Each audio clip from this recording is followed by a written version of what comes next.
Seok-yeol on nuclear issue, intimidation or real motive.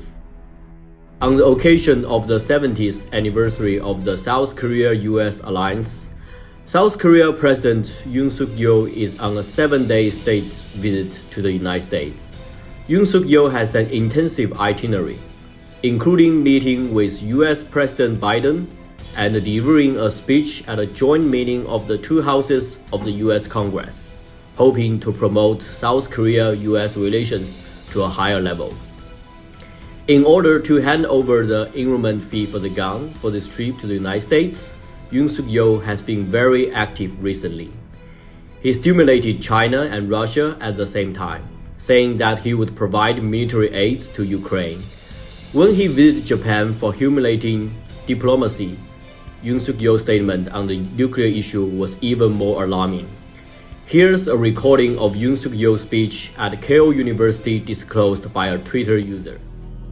우리도 북핵 위협이 고도화되면 핵무장을 할 수도 있는 한국과 일본 정도의 이런 과학기술력을 갖춘 북한은 언제든지 마음만 먹으면 북한이 30년에 걸려서 해놓은 일을 그 수십 분의 1의 기간으로 Seok-yeol said South Korea can process nuclear weapons through multiple tests in the future.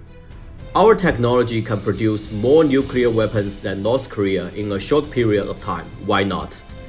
If North Korea's provocation level increases further, we can deploy tactical nuclear weapons or have our own nuclear weapons.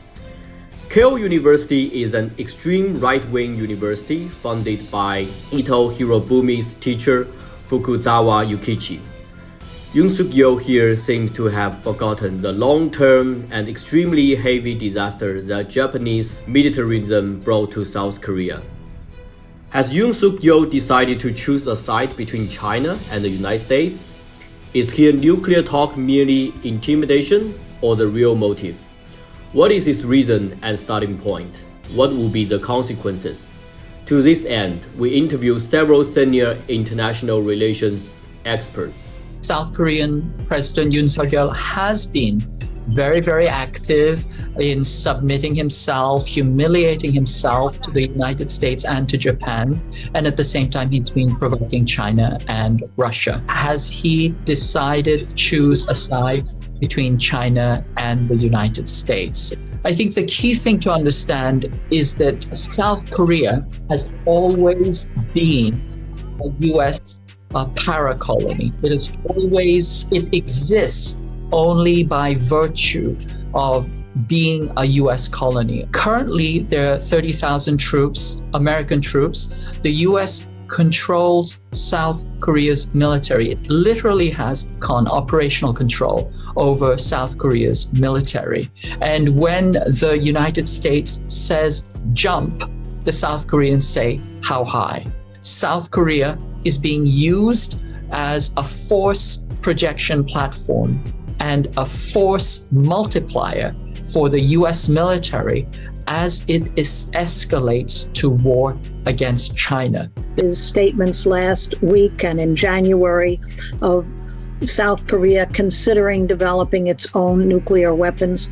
What was really at play is the U.S. wants to bring nuclear weapons back to South Korea. So if anything shows the real character of South Korea today, which is accepted by every president, but President Yoon, who's an extreme right-winger, who's determined to break strikes and attack workers' movements in the most reactionary way, he is, from the very beginning, wanted to resume the testing, the war games, which have really stepped up.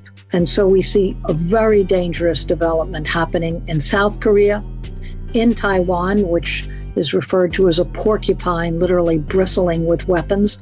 South Korea is a signatory to the NPT, Nuclear Non-Proliferation Treaty. And when he says this is literally an act of madness. It's really totally and completely unacceptable. Nuclear weapons in South Korea will not make us a safer world, but a much more dangerous world. And although it would be a violation of the Nuclear Non-Proliferation Treaty, the United States has placed nuclear weapons on a number of its territory of its allies. And this is a very dangerous act. And it's a very provocative statement to say that they will make their own nuclear weapons and keep them on their territory. It also makes the South Korean people, puts them in more danger. It puts a target on them that wasn't there before to the same extent. If there's any kind of war and nuclear weapons are involved, South Korea will be a target. And that's a very dangerous situation. So we're in a very, very dangerous situation. And these are not exercises, they're literally rehearsal for war. And you can see that the tenor and the quality and the type of exercises are becoming more and more explicit, more and more lethal, and more directly tuned into the operational conditions of waging kinetic war. And so that's the danger that we're facing.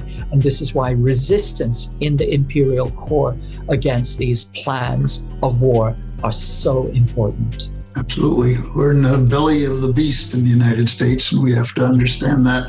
And I think there is resistance that is developing, especially in Europe, but also in the United States. But we have to build that, and we have to organize for that. As the Russian-Ukrainian war continues, dangerous provocations by imperialism in other regions are also intensifying. The world is in unprecedented danger. All righteous people must